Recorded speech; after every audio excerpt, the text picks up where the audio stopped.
Welcome back to the show. Today we're joined again by Chaz, owner of Sweetwater Farms HTX and Soulfit Grill, who is a regenerative farmer here to help us make the most of Houston's fall growing season. From soil prep and planting windows to natural pest control and your listener questions, we're digging into it all. So grab your gardening gloves and settle in. Hi, Chaz. Hello, thank you for having me back on the show. Thanks for coming back again. We're so happy you're here. Can you reintroduce yourself again for those who may have missed your first podcast episode? All right, so I'm Chaz Daughtry. I'm an owner of Soulfit Grill and also Sweetwater Farms HCX. Soulfit Grill is a low sodium spice company that I started for my grandmother with diabetes. Sweetwater Farms HCX is a urban farm in Houston, Texas, where we teach kids about agriculture, but we also sell to local restaurants and we do a local farmers market in the Houston area every second and fourth Sunday. And we just grow seasonal vegetables as well.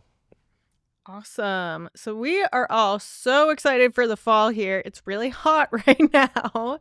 And we're ready for things to cool off. So what plans do you have for Sweetwater Farms this coming fall?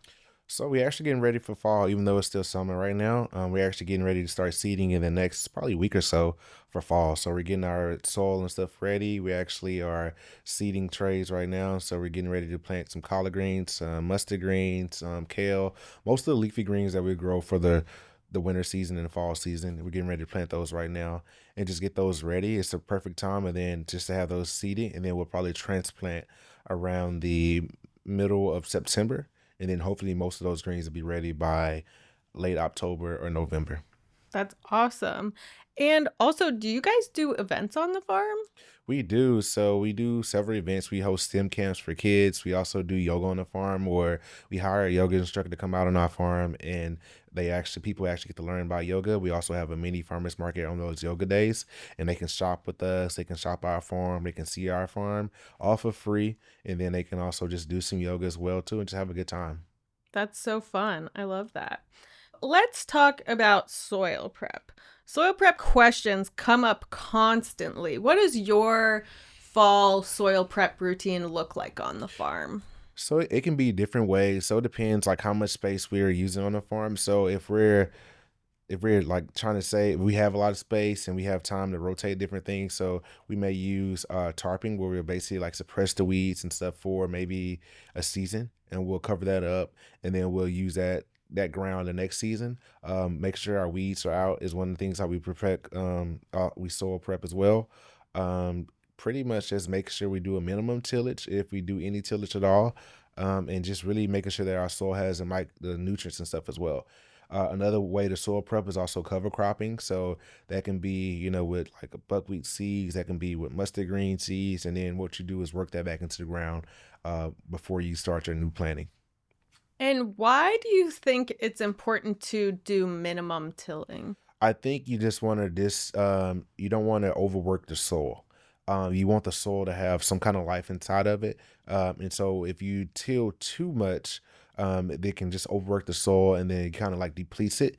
Another way to, I guess, to combat that or overworking the soil would be to compost or add extra fertilizer or extra manure and give the soil more life when you're taking something away.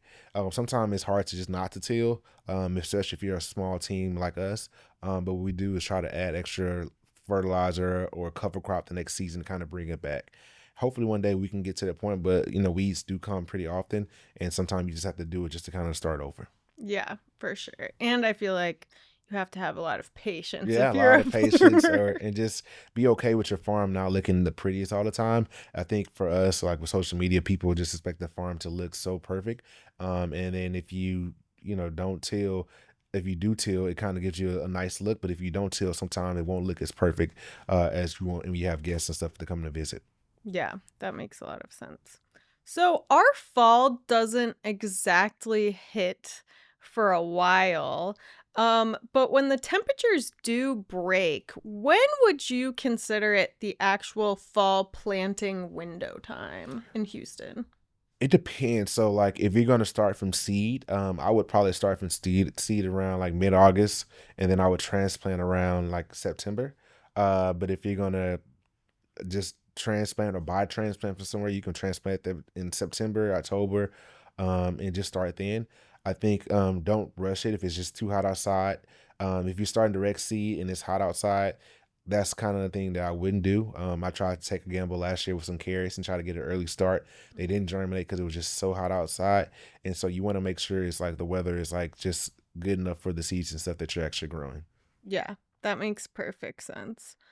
So let's talk about watering. We get a lot of questions about watering, and we have a variety of people that listen. Maybe they're expert gardeners, or maybe it's their first time trying to grow any kind of vegetable. So, with the humidity and the shifting temperatures going into the fall from the summer heat, how does one avoid overwatering or underwatering in the cool seasons? And what do you guys do to manage watering? So pretty good question. So we just water. We make sure the soil is always just a little bit damp.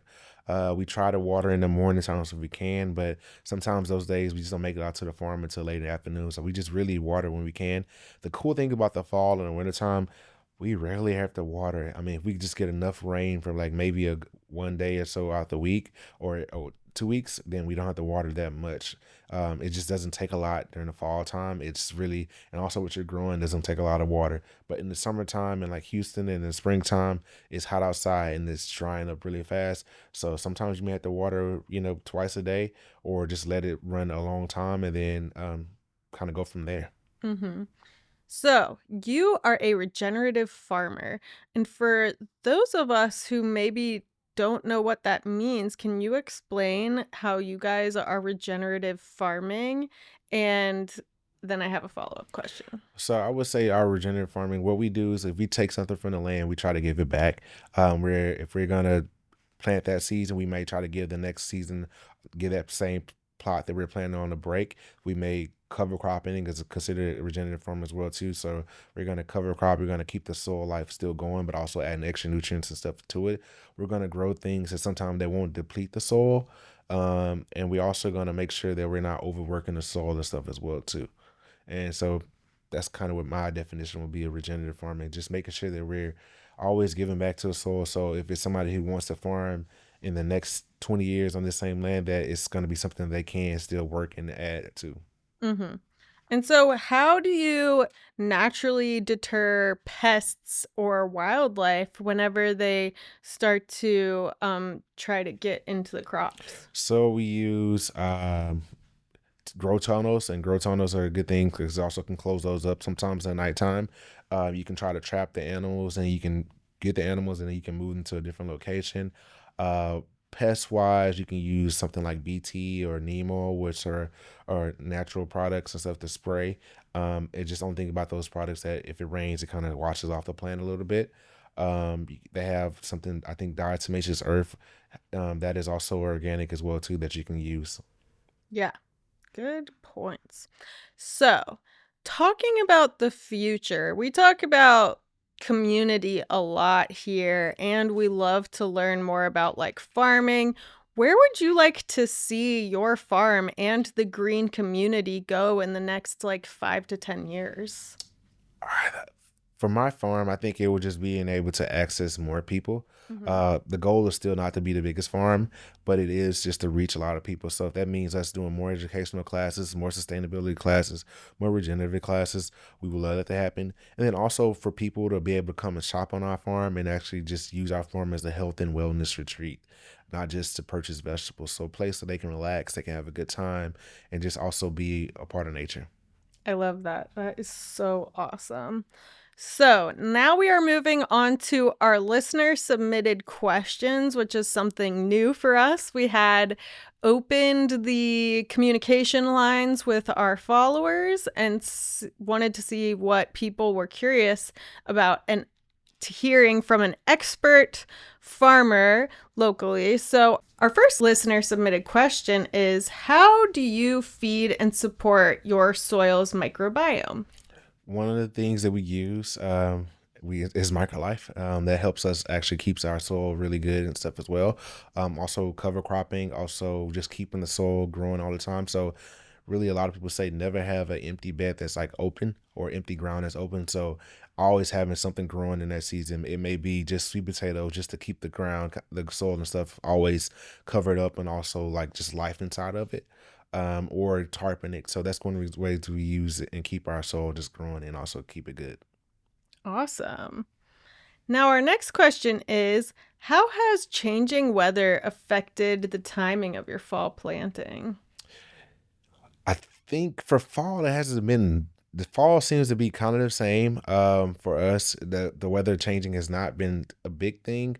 I think the springtime has been the biggest change from us. It seems like spring is coming earlier in the year, so fall seems to be like it's still like on the same track. Like it's gonna be like September, October, but spring, it seems like planning used to be like March and April. Now that seems like it's moving up to February, early March instead of March and April, which is a big difference. When now you can plant something in February, where it used to be like a month where it's going to freeze. Yeah. So, another weather question. We are doing this at the end of summer going into the fall, and they want to know, is it too hot to start planting veggies to prep for the fall now? I would definitely start transplanting right now. I mean, getting my seeds and start seeding trays and stuff right now. I would think it could be a little bit too hot to put them in the ground right now. So right now it's the middle of August, and I would start transplanting probably around maybe the first September or the second week of September.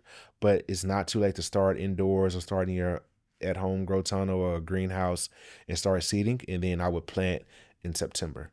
Hopefully September is not as hot as August, but to be honest, this has not been the hottest year that we had, and so you can take a gamble if you want to. If just use shade cloths if you have some. And so, our final listener submitted question, they want to know, have you considered doing apprenticeships?